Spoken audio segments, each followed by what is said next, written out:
ইলিশের দাম এখন আগের মতোই, বাট ইন্ডিয়া নাকি এখন হইতেছে না, তারপরে এখন দাম আগের মতোই, দাম কোনো উন্নতি হয় না, এখন আগের মতোই দাম বাড়তি আছে।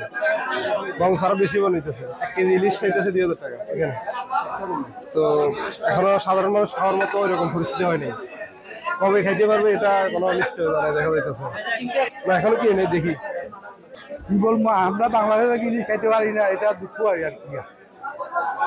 দাম তো অনেক বেশি আমাদের মনে। আমি একদম ছোটগুলো কিনছি 800 টাকা কিনি, মনে হয় যেন আগে তো এগুলো 1012 টাকা বিস্কুট দিচ্ছে। আগের থেকে বাজার এখন কমছে, কাস্টমার কম, তখন দেখি যেরকম চল লাগে 1800 টাকা, আগে আরো বেশি ছিল 2200। বেচা বিক্রি আগে থেকে কম, আগে তোলা তো কম আছে। এক সপ্তাহ আগে থেকে আজ যে 400 টাকা কম কেজি, প্রতি কেজি 300-400 টাকা কম। এটা বেচছি 1400, অঙ্গা বেশি 1100, এটা বেচছি 2000, অঙ্গা বেশি 1400-1500, ও 1200 টাকা বেশি আজ 2800। দাম কম, আজকে কম, সব কাস্টমার কম। এগুলো বেচছি আপনার 1200-1300 টাকা, এখন চলে আপনার 1200-1100 টাকা।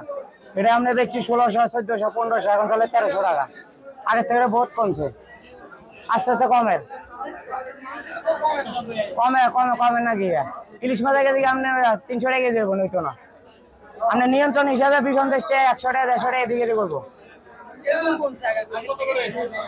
আগে এগুলো বেচছি আমরা 1500 টাকা, 1400 টাকা, এখন চলে 1200 টাকা, 1100 টাকা, এটা চলে আপনার 1300 টাকা।